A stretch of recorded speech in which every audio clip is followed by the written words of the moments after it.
Not Your Average Owned Convenience Store, a podcast addressing pretendianisms. Public service announcement: through my mother's side and her mother's side as well, I can trace my Coast Salish ancestry. Something I have started to do is ask my elders about these difficult conversations to have regarding how to trace my family ancestry. However, this journey of self discovery has also led me to confront the complexities of blood quantum, a deeply controversial concept that I do not endorse but have had to reckon with in my understanding my roots. My search began about 10 years ago when I lived briefly in East Los Angeles. While gathering the necessary documents to find work, I discovered that I am half Coast Salish. However, the place where my Indian status is registered was unable to provide any information on the other half of my identity. In my community-based cultural productions course, much of the weekly readings discuss the systemic barriers imposed on First Nations economic initiatives and the cultural significance of ancestral practices. In many of our group work, we go over course readings, some of which for me highlight how, like in the US, First Nations run casinos faced entrenched racism, while in Canada, Indigenous owned smoke shops and convenience stores have been largely criminalized by colonial authorities.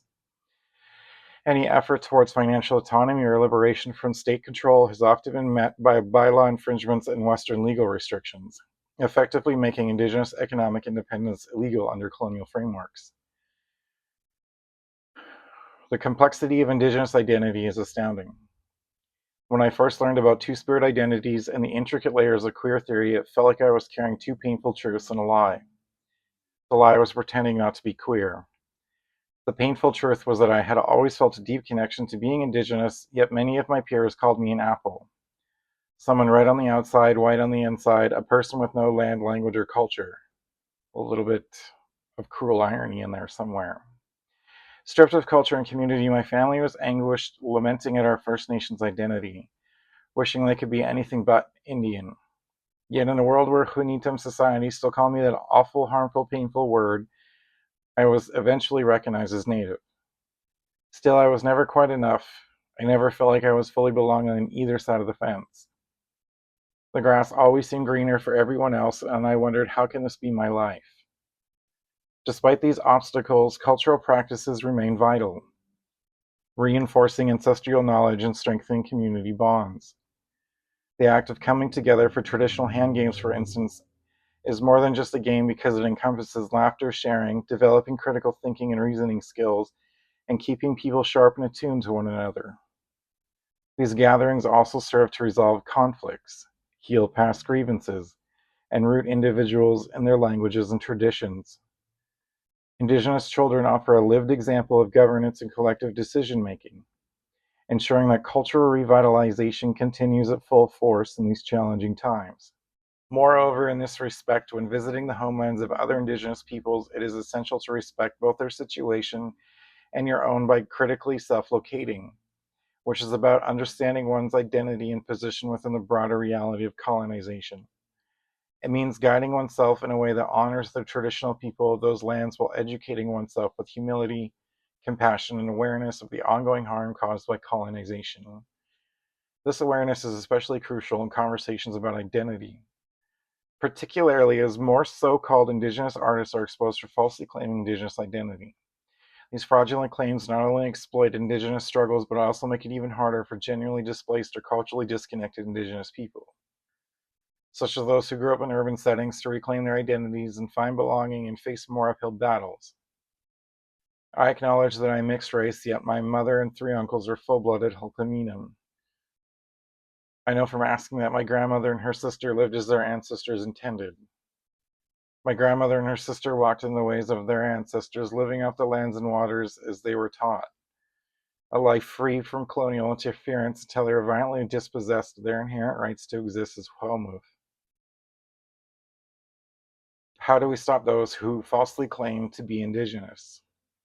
How do we protect our identities and our communities at a time when Indigenous children are still being taken from their families, further deepening cultural disconnection and perpetuating intergenerational trauma? These are urgent questions that demand action.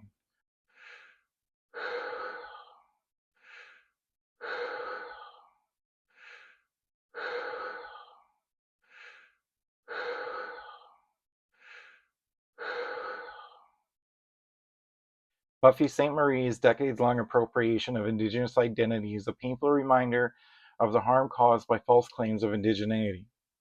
While individuals may be accepted and even adopted into a host nation, this does not and cannot make them Indigenous.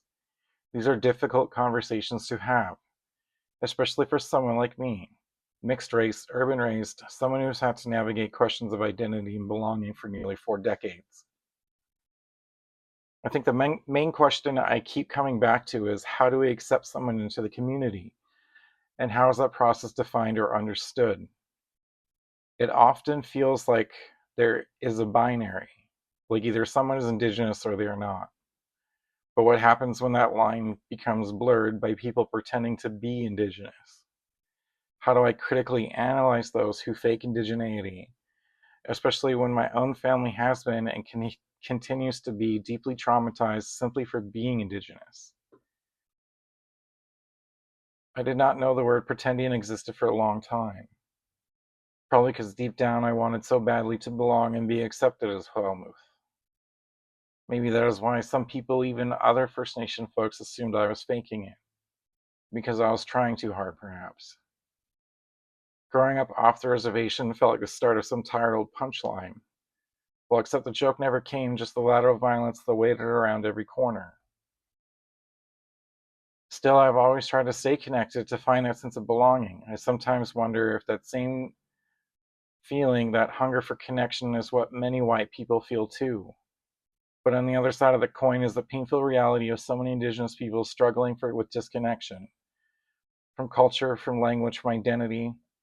Some families have managed to carry on our ancestors' ways, moving as intended with the teachings of traditions and the knowledge passed down with care and good intentions.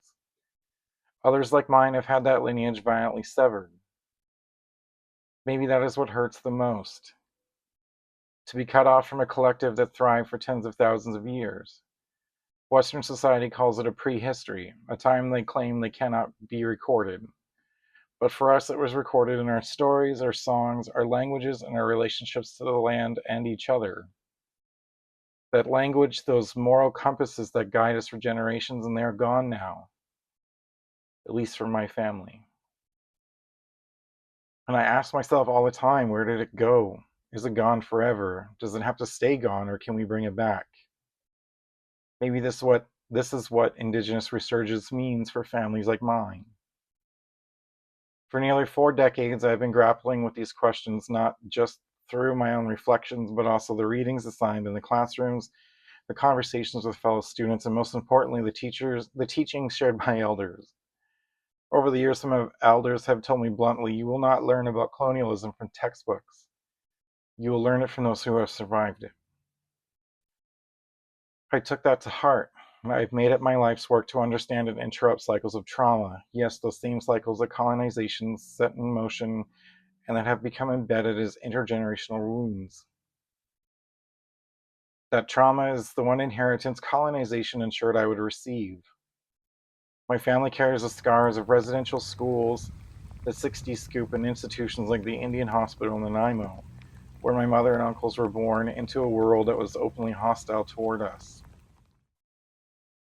A world where Indigenous peoples had no right, despite being the original stewards of these lands and waters.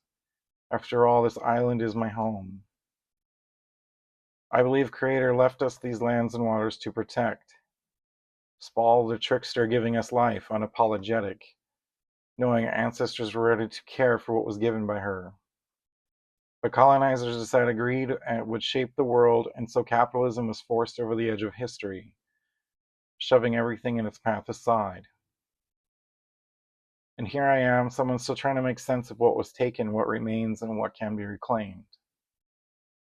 Pushing myself is rarely a good thing because it was often fueled by toxic coping mechanisms. But I learned to be gentle with myself, recognizing that I only knew what I knew back then, and I try not to judge my past too harshly through the lens of my current understandings, especially of how a community accepts someone. I now have compassion for my inner child and is the one who was most wounded and too often neglected.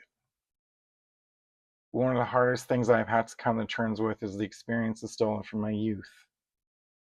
Attending post-secondary while working through immense obstacles has felt like moving mountains, especially ones that seem immovable. Navigating misdiagnosis while questioning whether my ways of thinking was normal or typical added another layer of struggle. I exist at the margins in many ways. I'm left-handed, mixed-race, queer, two-spirited, neurodivergent, and co-Salish my biological mother's side. I do not fit within hegemonic masculinity because it actively suppresses identities like mine. These obstacles have allowed me to face unique challenges, not only within myself, but also in how I interact with the world. As I navigated the healthcare system, Canada's systemic failures became glaringly obvious. Accessing the right tools is difficult and the toolbox is already nearly empty. Like, how does one find the right tool when none seem to exist? Seeking an ethical diagnosis remains an uphill battle fraught with racism and buried under an endless list of excuses. I wear many hats. Part of reconnecting means unlearning so much of what I was taught, which is something that can be difficult to achieve, let alone overcome. These past 3 years at university have connected me to a new family and shown me that what I once knew was only a small glimpse into the vast realm of indigeneity. Much of this journey has been a mix of guesswork and learning to let go of my ego, a once impenetrable ego, a wall of great divide. Brick by brick, I have dismantled that wall, exposing the deep layers of intergenerational pain woven into my biological family's history. In doing so, I have unearthed raw emotions like shame, guilt, remorse, and the ones rarely spoken of, if ever. To name what happened or what never did must be painful, if not harmful. To address it openly feels almost taboo. An uneasy dance of language that spirals into confusion, tangled in the unknown and the yet to come. To name the missed birthdays, the milestones left unmarked, first steps, first words, the first tooth that came in and the last tooth to be left under the pillow. Not because I want to, but because trauma has taught us to hide behind it, wrapping it around us like a blanket for security and comfort. And perhaps that is fitting. My people see blankets as more than warmth. They are wealth, knowledge, and tradition, once woven with the intricate teachings of our ways of knowing and being. Each blanket tells a story. The ones I have let go, the ones I have burned, and the ones I have yet to make.